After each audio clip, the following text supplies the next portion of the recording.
प्रणाम। आपका दिन मंगलमय हो। आज सोमवार का दिन है।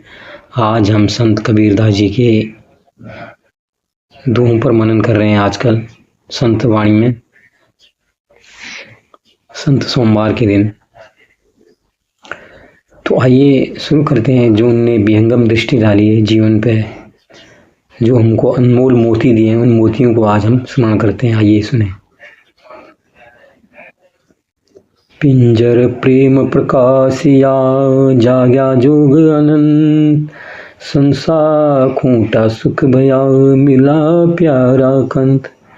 पिंजर प्रेम प्रकाशिया जाग्या जोग अनंत, संसार खूंटा सुख भया मिलिया प्यारा कंत। इसका भावार्थ है, हृदय में प्रेम के प्रकाशित होने पर आत्मा और परमात्मा का जो प्रिय और प्रेमी का सनातन संबंध है वो जागृत हो गया, वो जाग उठा। इस प्रेम भावना के जगने से अज्ञान में जो भ्रम थे वो नष्ट हो गए एवं प्रिय ब्रह्मा मिलन का अमित सुख प्राप्त हुआ। हम अद्वैत की बात करते हैं। देखो, संत कबीरदास जी द्वैत अद्वैत के बारे में जानते हैं, लेकिन लगता है वो अद्वैत के कितने बड़े प्रवर्तक थे।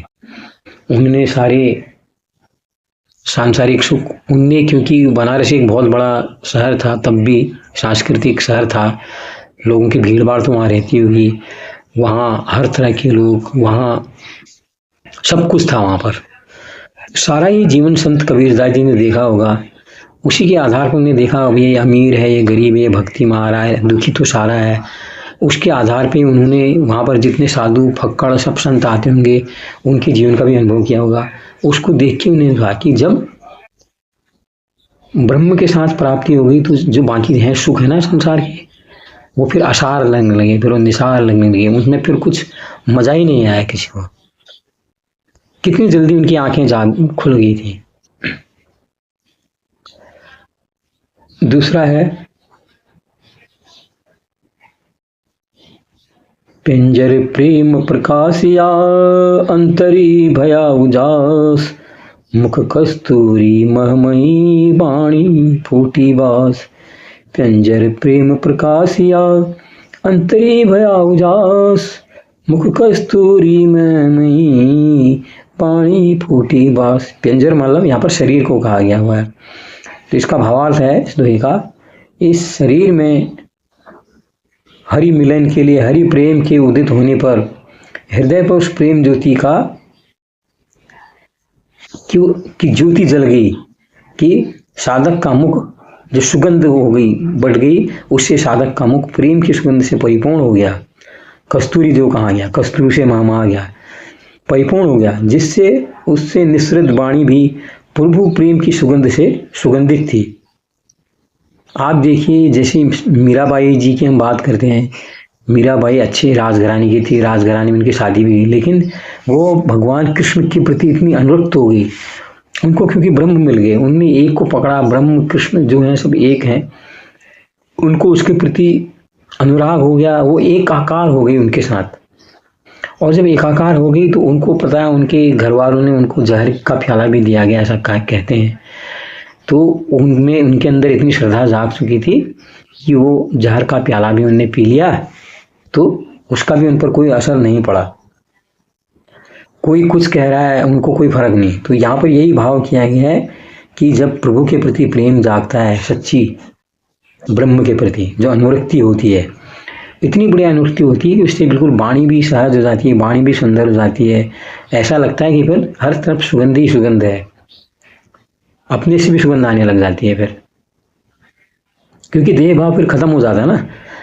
एक चरम भक्ति आपके अंदर की जो देह भाव है उसको खत्म कर देती है। तो आप देखो, मीराबाई तो एक रानी थी, गली गली में भटक रही, कोई मतलब नहीं हो, संत रैदास जी के चरणों में जाके चली, मेरे को मेरे गुरु मिल गए। नहीं तो एक उतनी बड़ी महल की रानी को ऐसे भटकने की क्या जरूरत थी।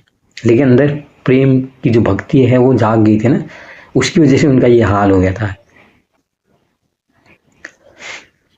आज का तीसरा दोहा है, मन लागा उन मन सो गगन पहुंचा जाए, देखा चंद बिहुना चांदिना ता अलख निरंजन राय।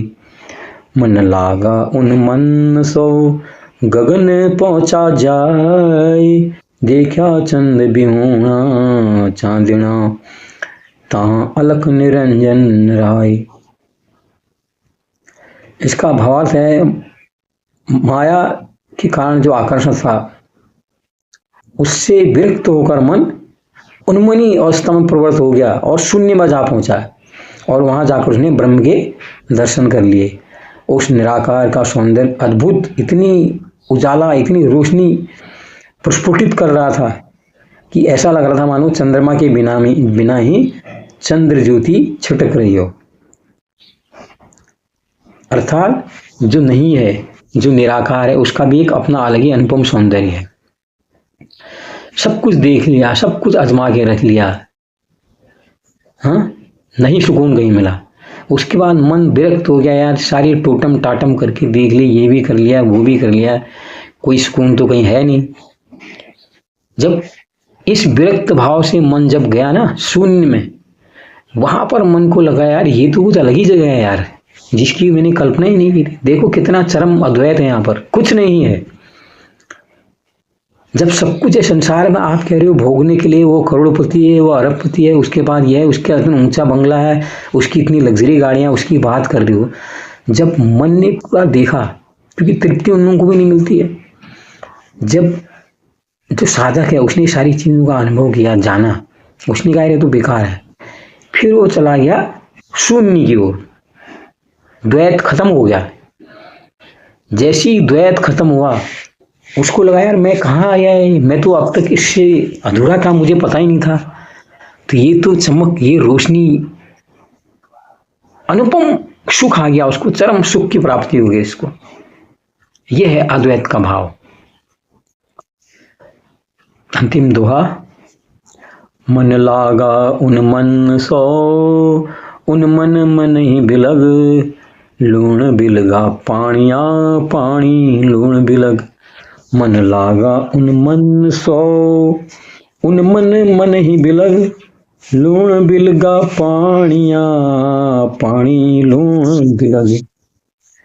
पहले इसका भावार्थ समझते हैं। इसका भावार्थ है, साधक कह रहा है, जो भक्त कह रहा है, जो डूब गया प्रभु की भक्ति में, कह रहा है मेरा चिंत सांसारिक विषयों से अपृथक हो गया है और उन्मना अवस्था में प्रवृत्त हो गया। अब कहीं मन लग नहीं रहा है। यह मन की उन्मना अवस्था पहले से स्वर था, भिन्न है। पहले तो वो अलग अलग तरीके ढूंढ रहा था, इससे तो सुख नहीं मिलेगा, इससे तो नहीं मिलेगा, उससे तो नहीं मिलेगा। जब उसको आभास हो गया संसार की किसी भी चीजों से सुख मिलना नहीं है, तो उसके अंदर वो उन्मना अवस्था प्राप्त होगी। क्योंकि पहले जितने जो इंद्रियजनक सुख थे, जितनी इंद्रियां थी, उसको उधर ट्राई करने के लिए कहती थी, भैया तू इधर को ले ले, इधर को ले ले।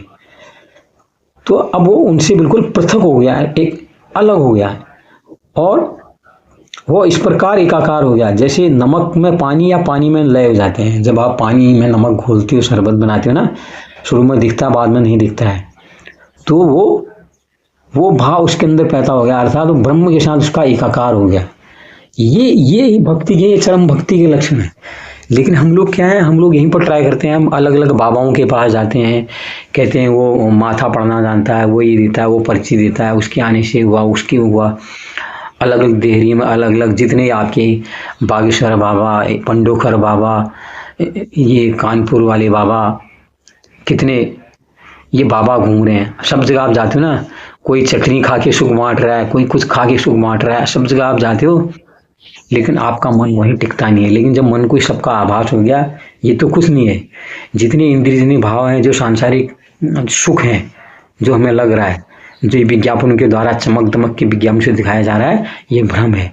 जब पता लग गया ये सारा भ्रम है, तो उसके बाद मन क्या करता है, फिर समझ जाता है, फिर मन असली भाव में उतरता है, और वहां जाके जो ब्रह्म है, जो पारलौकिक सुख की अनुभूति उसको होती है, उसके बाद उसको लगता है हाँ यार मैंने कुछ पा लिया। तो ये थे आज के दोहे। आज के लिए इतना ही। अच्छा लगा तो लाइक कीजिए, शेयर कीजिए, कुछ कमेंट भी कर दीजिए। और आज के लिए इतना ही। बहुत बहुत धन्यवाद।